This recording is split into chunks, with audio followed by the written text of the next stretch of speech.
Morava em Cesareia um homem de nome Cornélio, centurião da corte, chamado Mariana, piedoso e temente a Deus com toda a sua casa, e que fazia muitas esmolas ao povo, e que contínuo orava a Deus. Esse homem observou claramente durante uma visão, cerca da hora 9 do dia, um anjo de Deus, e se aproximou dele e disse: Cornélio. Este, fixando nele os olhos e possuído de temor, perguntou: Que é, Senhor? O anjo lhe disse: As suas orações e as suas esmolas subiram para a memória diante de Deus. Agora envia mensageiros a Jope e manda chamar Simão, que tem por sobrenome Pedro. Ele está hospedado com Simão Curtidor, cuja residência está situada à beira-mar. Logo que se retirou o anjo que lhe falava, chamou 2 dos seus domésticos e um soldado piedoso, dos que estavam a seu serviço. E, havendo-lhe contado tudo, enviou-os a Jope. No dia seguinte, indo eles de caminho, estando já perto da cidade, subiu Pedro ao eirado, por volta da hora 6 a fim de orar.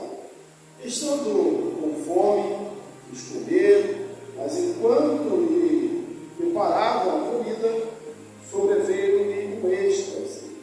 Então, viu o céu aberto, descendo um objeto como se fosse um grande lençol, o qual era baixado da terra pelas 4 pontas, contendo toda sorte de quadrúpedes, répteis da terra e aves do céu. E ouvindo-se uma voz que se dirigia a ele: Levanta-te, Pedro, mata e come. Mas Pedro replicou: De modo nenhum, Senhor, porque jamais comi coisa alguma comum e imunda.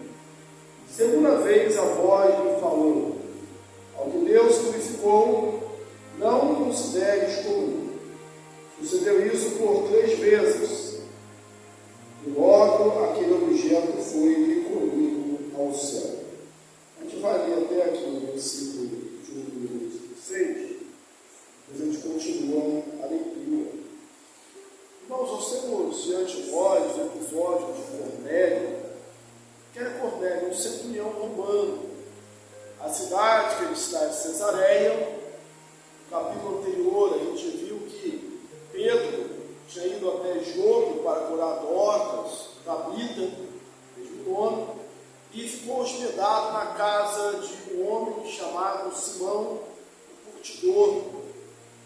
Isso já mostrava uma abertura em Pedro, porque o curtidor era alguém que trabalhava curtindo couro, então ele estava sempre em contato com animais mortos, o seu estado era permanente de imundície, está afastado do mundo. Tanto é que, como judeu, possivelmente ele era judeu, mas a sua casa estava fora da cidade, estava próximo ao mar, né? E nesse momento há 2 cenários. Um onde em Cesareia o centurião tem uma visão e em Jope Pedro tem outra visão. E qual é o objetivo do texto? A ênfase do texto é dizer que agora, em Cristo, como Paulo posteriormente vai falar, não há judeu ou grego, não há judeu e pagão, não há distinção, não há acepção de pessoas, no sentido de que você poderia sim ser perfeitamente ser um cristão sem ser um judeu. Isso parece assim muito natural para a gente, só que se a gente reportar para aquela época e pensar no judeu como Pedro, aqueles que compunham o colégio apostólico, você estaria dizendo, ensinando, mostrando para eles que tudo que eles aprenderam, fizeram durante a vida estava errado.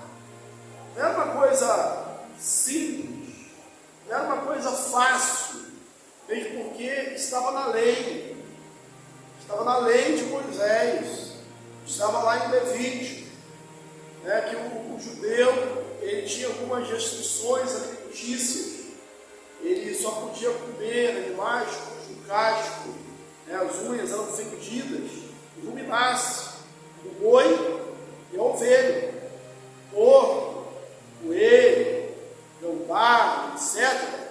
Estava tudo fora da alimentação judaica. E mesmo assim, é que esses animais permitidos tinham um preparo especial. Ele tinha que ser totalmente sangrado, porque você não podia comer o animal com o seu sangue. Por isso, eles não comiam os gentios. Por quê? Quando você vai a algum lugar, e tem gente assim até hoje, eu só gosto de comer a comida que eu faço. E tem gente que diz isso. Porque você não sabe como é feita a comida de outro lugar. De outra casa. Então tem gente que tem até hoje essa dificuldade, essa preferência, por assim dizer. O judeu não comia com o gentio, por quê? Porque ele não sabia que carne não servia a ele, ou como foi preparada aquela carne. Então não podia estar em comunhão. E alguns nem entravam na casa, não podiam nem entrar na casa do gentio. Havia uma distinção. E era tão séria essa separação. Os judeus se achavam como escolhidos e eram, só que eles eram escolhidos para serem servos, para serem luz das nações, e não para uma dominação, uma supremacia. Eles pensavam assim. O negócio era tão sério que entre os rabinos ensinavam que se um judeu visse a mulher gentia dando à luz, ele não devia ajudar. Por quê? Era só para trazer mais um gentio no mundo. Então era realmente algo muito trágico, muito dramático. Alguns chegavam a dizer: para que foi feito os gentios? Para alimentar o fogo do inferno. Era um posicionamento que eles tinham. Então havia uma ruptura muito grande e muito necessária. Porque senão o judaísmo, o cristianismo, melhor dizendo, seria apenas um braço do judaísmo. Apenas mais uma seita. Para você ter a noção da importância de um texto como esse, resumindo, nós não estaríamos aqui. Nós não estaríamos aqui. Se o judaísmo, se o cristianismo, se limitasse a ser uma seita judaica, onde para você entrar é necessário ser circuncidado, nós não estaríamos aqui. Então, escolhe-se esse homem, Cornélio. Eu vou deixar aqui uma explicação. Ele foi o primeiro gentio a ser batizado, a entrar na igreja sem a circuncisão? Não. A gente teve no capítulo 8 o exemplo do eunuco, um gentio, um oficial da rainha de Candace, não circuncidado, nem podia ser, que recebe um batismo sem impedimento algum. Só que aqui vem pela autoridade de um apóstolo. E outra coisa, já viu aquele ditado que os olhos não veem, o coração não sente? Viu? O etíope batizado, ele foi para onde? Seguiu o seu caminho. Não ia causar grandes transtornos para a igreja nascente em Jerusalém. Ia. Outro caso de batismo também, outros casos, vamos pensar assim, de recepção, é que Paulo é chamado o apóstolo dos gentios, e ele, depois da sua conversão, foi para Cilícia. É certo que ele tenha pregado a gentios e alguns tenham sido batizados, só que estavam longe dos olhares de Jerusalém. Então, Cornélio é escolhido aqui, texto didático, pedagógico, para mostrar que gentio, pagão, pode entrar na igreja sem a circuncisão. Quem era esse Cornélio? Cornélio era um centurião da corte chamada italiana. O exército romano estava dividido em legião, com 600.000 homens. Abaixo, a corte, que seria uma companhia, um bando, com 10 centúrias, 600 homens cada, e um centurião comandava uma centúria de aproximadamente 100 homens. Era a quantidade exata? Não, podia variar para mais, para menos. E algumas cortes tinham nome, e essa que ele faz, que ele comanda, uma corte chamada italiana. E ele era conhecido. Ele não é conhecido pela sua bravura militar, ele não é conhecido pela sua força, pela sua destreza com a espada, pelas suas conquistas, pela sua capacidade de manter a ordem, mas ele é conhecido pelas suas orações e pelas suas esmolas, ou seja, pela sua piedade. Ele é um temente a Deus. Esse temente a Deus acaba sendo um termo técnico no Antigo e Novo Testamento para aquele que se aproximava do judaísmo. Ele era um prosélito, mas era um temente a Deus, um homem que guardava algumas leis judaicas, alguns costumes judaicos. E Cornélio era esse homem. E a primeira pergunta que a gente faz é: será que nós somos conhecidos assim? Por alguém piedoso? Nós somos conhecidos por outros atributos, ou por outros defeitos, por outras coisas que desabonam o caráter da fé? E ele era conhecido pela sua piedade, pelas suas orações e pelas suas esmolas. Quando o anjo aparece para ele, ele diz: Cornélio. E existem algumas pessoas da Bíblia que a gente pensa que é malcriação, Uma delas é Jesus falando com Maria, mulher, que tem eu contigo? Parece uma malcriação, né? Você, seu filho, falar um negócio desse contigo? Você vai. Só que nós temos 2 milênios de costumes. É uma expressão comum, é um tratamento comum, respeitoso, é como chamar a madame. Chama a madame. E Cornélio também não está sendo desrespeitoso, que é Senhor. Não é um desrespeito. Tanto é que ele está aterrorizado, está impressionado, como é comum de alguém que viu anjo. Hoje tem gente que diz que vê anjo e é como se tivesse apertado a mão do amigo ali na esquina, uma visão que é aterrorizante para a gente, como ser humano. Todos que vem cai diante dele, é algo impressionante. Bem, as suas orações e as suas esmolas subiram como oferta diante de Deus. As suas orações e as suas esmolas subiram como oferta diante de Deus. Na Apocalipse 8, 4, a gente tem algo parecido com isso, que as orações dos santos subiam como incenso, uma aroma agradável diante.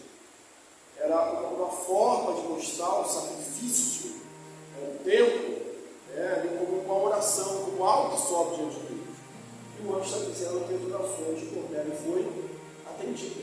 Dá uma ordem para ele: vai, manda chamar Pedro, Simão, Pedro, está na casa do Simão, o curtidor. O anjo dá o endereço, foi lá o mapa do Google lá, para ele. Não, assim que dava, não tinha número, não tinha quadra, mas onde ele está? Na casa de Simão, o curtidor. Todo mundo conhece, todo mundo sabe onde é. Se não conhecer pela visão, vai conhecer pelo cheirinho, Vai lá, que tem até animal morto, você vai saber onde é. E ele fala: ele acredita contigo ainda. Ele está orando a hora boa. Ele está observando a hora de oração dos judeus. Os judeus tinham a oração da hora terceira, que é às 9 horas da manhã, a oração da hora sexta, que é o meio-dia. Pedro, você vai ver que ele está orando a hora sexta, e a oração da hora terceira, às 3 horas da tarde. Bem, esse homem observava isso. E Isso mostra também que o método, a rotina, se você quiser chamar de ritual, ele não é de todo mal. Judeus convertidos ao cristianismo continuavam frequentando a sinagoga, né? Era a religião que eles conheciam, a forma de expressar a fé que eles conheciam, e continuavam observando os momentos de oração, inclusive os apóstolos, porque na cura do paralítico, lá na porta, na entrada da porta formosa do templo, eles subiram também a hora da oração, eles subiram no horário de oração, né? Então era comum. E essa era a forma de exercitar a piedade. Não há erro você marcar uma hora para orar, e ter um momento para exercitar a tua fé. O errado é justamente não ter esse momento. Mas isso é uma ritualística vazia, fria. Pode ser. Não pode ser algo poderoso. Aqui, estou fazendo um trocadilho com a experiência de Cornélio de Pedro. Pode ser a hora que o anjo vai aparecer com você de repente. Enquanto você vive aquilo, vamos traduzir mais para a nossa linguagem hoje, como igreja, o nosso exercício devocional, nossa vida devocional. Enquanto vivemos, Deus vive. Na Bíblia, tem uma coisa que me impressiona, deve te impressionar também, é a prontidão. Não a postergação de obedecer a ordem de Deus. Ele ouviu, ele imediatamente chamou 2 domésticos, que tinham poder, tinham autoridade, 2 domésticos e um soldado. Interessante, a viagem vai um dia, quando ele chega lá, ele sai na hora nona, 3 horas da tarde, e chega lá só ao meio-dia, uma longa viagem. Tanto é longa que depois a gente vai ver que quando Cornélio conta essa experiência para Pedro, ele faz 4 dias de televisão. Então, mesmo sendo imediato, a obediência à ordem, no momento da televisão, até o momento que Pedro chegou lá para anunciar as novas de salvação, passaram-se 4 dias. Quando de imediato. Interessante quando eles chegam lá, a forma de anunciar tem 2 homens. Parece que anunciaram só os 2 e não anunciaram o soldado piedoso. Não sei se o soldado piedoso ficou de longe para não assustar, mas anunciaram só os 2. O povo da casa, o anjo falou, 3 homens, mas anunciaram só 2. Uma coisa interessante, só em termos de curiosidade também, Cornélio era um homem que influenciava a sua casa, ele era temente a Deus, não sozinho, mas com toda a sua casa. Quando Pedro vai até ele, a notícia que a gente tem é que estariam ele, a sua casa, os seus parentes, os seus amigos. E quando ele vai enviar os seus domésticos, ele, entre os seus 100 soldados ou mais, ele escolhe um soldado piedoso, um soldado como ele também, temente a Deus, piedoso, temente a Deus. Ele com certeza influenciava os seus comandados. Enquanto isso, superamigos antigamente assim, enquanto isso, na Liga da Justiça, enquanto isso, Pedro, lá em Jogo, estava na hora do almoço, na refeição. Um comentário que eu li hoje, dizer que os judeus eles não tinham as 4 refeições que a gente tem, Na verdade, na antiguidade, acho que a situação era mais difícil, Então, era comum ter 2 refeições, uma refeição. Então, a hora sexta, ao meio-dia, Pedro está com fome. Enquanto ele prepara a refeição, ele sobe ao telhado para orar. E nesse momento ele tem um êxtase. Com um sol que desce, com toda espécie de animais, adultos, répteis, animais voláteis, só faltou os peixes, Mas a relação é do jeito, quer dizer, são todos animais. Aí você talvez me perguntar, mas eram todos que estavam ali? Não faltou nenhumzinho. O painel solar devia ser muito grande. A mesma expressão painel sol é a expressão usada para vela de navio, né? Eu chego a dizer que eu estava vendo muitos navios ali, né? No mar, no Mediterrâneo, e pode ter sido uma ponte do êxtase dele. Mas quando a gente fala todos os animais, é para dizer que não havia agora distinção, você precisa começar, mas tinha todos mesmo. Quando você vai numa festa e alguém de repente pergunta, quem estava lá? Você fala todo mundo. Estava todo mundo? Não, estava todo mundo, quer dizer, tinha muita gente. E o que tinha para comer? Tinha de tudo. Tinha puxada de bote?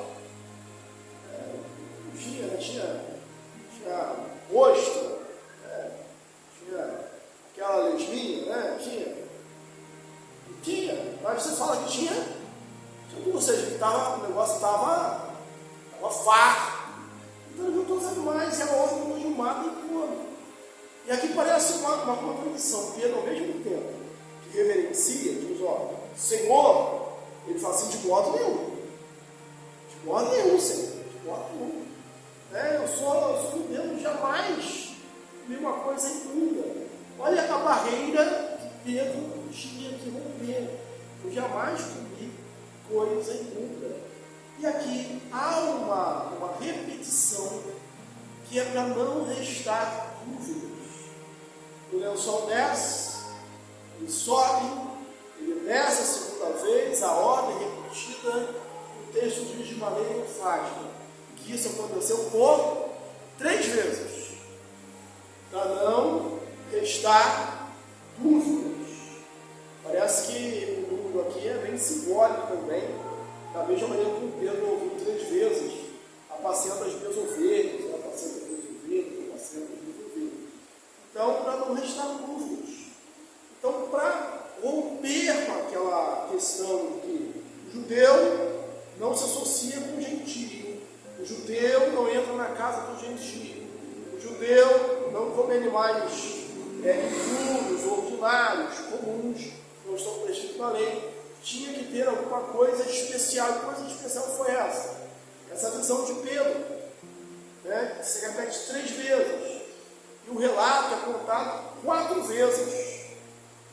Uma, quando Lucas narra, né? Depois, quando Pedro ele conta para Cornélio, né? E depois na defesa, 3 vezes. Né? Então, o relato é repetido para mostrar a força, para dizer que não havia mais discussão. E a visão não foi suficiente. O êxtase não foi suficiente, porque o texto diz que quando ele meditava em qual o significado desta visão, bateram na porta. E o Espírito Santo testificou com ele, olha, existem 3 homens aí, vá com eles, porque eu os enviei. A interpretação veio logo em seguida, veio a orientação do próprio Espírito Santo. Então, de uma forma clara. E ele vai até o viagem de novo. Uma coisa interessante que Pedro, ele vestiu a porta. Mas Pedro os convida para entrar. Pedro os convida para entrar. Por que eles ficaram à porta? Porque eles sabiam que o gentio, o judeu, não deixava o gentio entrar na sua casa. Mas ali as barreiras estão caindo. Pedro os convida. Aí Pedro vai com eles. E quando chega lá, eu vou te contar a história, depois você conta a leitura do texto. Quando Pedro chega lá, Cornélio, ele vem até a porta e se prostra diante de Pedro, reverenciando, porque embora Cornélio fosse um homem temente a Deus, um simpatizante do judaísmo, ele ainda tinha toda aquela carga religiosa pagã, de reverenciar. E Pedro manda ele levantar, eu sou homem como em você. Os cristãos não aceitam adoração, não aceitam veneração. Pedro não aceita essa veneração. Pedro diz que ele é um homem como Cornélio. E por que Cornélio vai até a porta? Porque ele também imaginava que Pedro não entraria. Mas o texto diz que Pedro entrou com ele. Qual foi a visão de Pedro? Agora não a visão extra, mas o que Pedro viu na casa de Cornélio. Um homem conhecido, um homem temente a Deus, um homem que fazia orações, um homem que era uma boa influência. Está ali Cornélio, a sua casa, os seus parentes, os seus amigos. E Pedro começa a pregar. Primeiro ele pergunta, por que vocês me chamaram? E aí Cornélio conta de novo a sua visão. Já faz 4 dias que eu tive a visão, nós estamos na segunda hora nona de oração. Ele conta aquilo de novo, para ficar bem enfatizado. Houve uma revelação especial, houve algo especial. E aí ele diz assim: olha, todos nós estamos aqui para ouvir a palavra de Deus. Todos nós estamos aqui para ouvir o que Deus tem para falar através dos seus lábios. Que bom seria se sempre fosse assim, que toda a igreja, todos nós, estivéssemos diante da mensagem a ser pregada, essa mesma disposição de Cornélio. Nós estamos aqui para ouvir tudo que Deus tem a falar através dos seus lábios, através do seu cérebro. E ele começa a pregar. E a mensagem de Pedro é um resumo, na verdade, está escrito aqui, em essência, mas é o resumo das outras mensagens, é um exemplo, segue o exemplo das outras mensagens.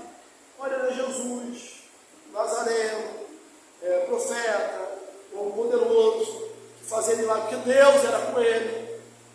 E aí ele não deixa de falar que ele curava, que ele fazia milagres, prodígios, e que os judeus, com essas autoridades, levantaram no madeiro, mataram de forma injusta, de forma ilegal, e assassinaram o Senhor Jesus. E diz que ele ressuscitou. E apareceu, não a todos, mas aqueles que foram selecionados. Imagine se você estivesse naquela situação lá, se fosse Jesus, por exemplo, assim, me mataram, me crucificaram, me mataram, eu ressuscitei. Você ia fazer, tcharam, ia aparecer para todo mundo, Preferência lá na porta do Sinédrio, ia bater lá no palácio de Pôncio Pilatos. Aí, lava a mão agora aí, ó. Lava a mão agora. Mas ele apareceu aos seus discípulos. Por quê? Deus é mais sábio do que a gente. Deus tem mais conhecimento do que nós. Os seus planos são mais elevados dos nossos planos, dos nossos caminhos. E esses homens vão mostrar, vão pregar o Evangelho a todo mundo. Agora, preste bem atenção enquanto isso. Enquanto Pedro pregava, Pedro só estava pregando. Talvez, mas não, com certeza, que nós estamos, o pregador não existe para inovar. Pedro estava repetindo lá o sermão que ele pregou, repetindo maneira de dizer, irmãos, a essência era a mesma. O sermão que ele pregou lá em Atos 2 no Pentecostes, o sermão que ele pregou lá no Pentecostes Samaritanos em Atos 8, estava repetindo aquele sermão, ele escolhe São Tiago. Quando ele pregava, ele foi interrompido. E ninguém pode ser interrompido, Normalmente nossos sermões são interrompidos por crianças, ou bêbados na igreja, algo inoportuno, Ele não foi interrompido, Senhor. Deu para fazer a conclusão, não deu para fazer a aplicação. Talvez Pedro já estava caminhando, quando ele falou assim, concluindo, ele caiu no Espírito Santo. Caiu de Deus sobre todos eles. Todos falavam.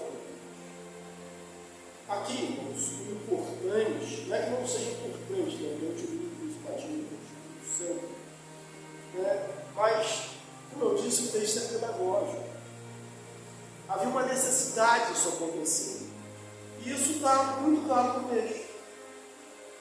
Ele pergunta, alguém, né, pode negar água a estes, que como nós receberam o Espírito Santo? Algo pedagógico mesmo. Ele está dizendo, o que aconteceu em Atos 2, com os judeus, e só judeus, aconteceu em Atos 8 com os samaritanos. E aconteceu em Atos 10 com os gentios. É o mesmo Espírito, é a mesma dádiva, é a mesma graça, é a mesma obra. É uma só fé, um só Senhor, um só batismo. E realmente aqueles que foram com Pedro, quando foi nesse museu, no texto posterior, talvez pensassem como Pedro, com aquela mentalidade do pai, mas ninguém podia negar a água, ninguém podia negar a água do batismo.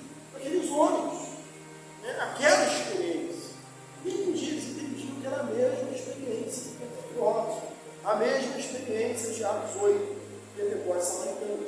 Então, assim, é uma igreja, é um só Senhor, não existe crente de segunda classe, como os judeus são especiais, os gentios menos especiais.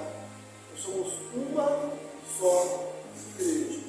Aí você diz, pronto, acabou, está tudo resolvido.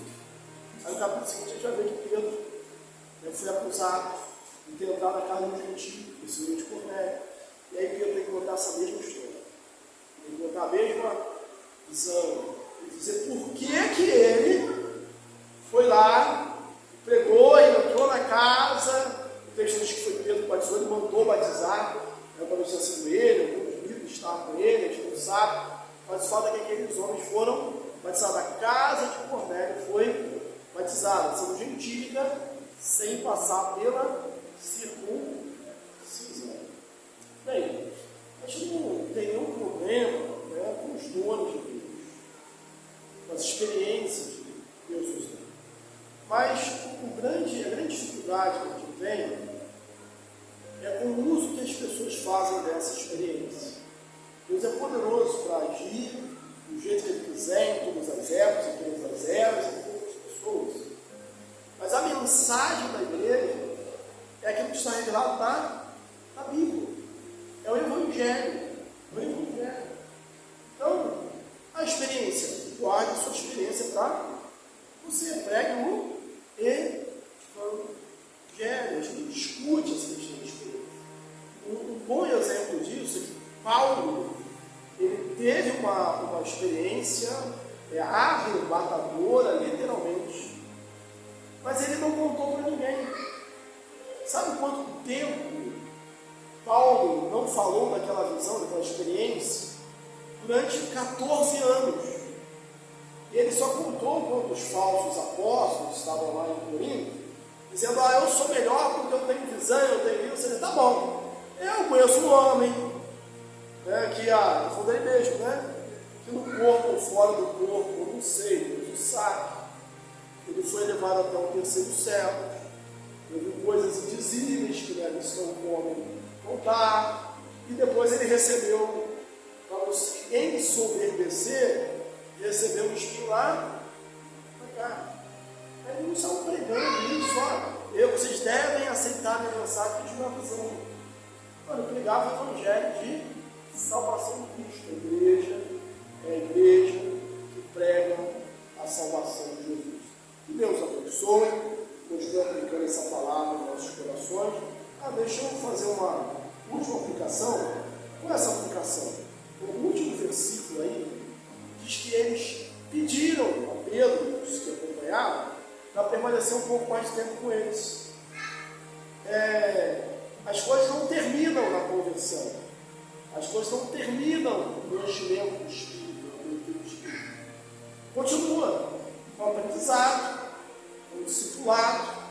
Por isso que eles pediram, permaneça mais com a gente.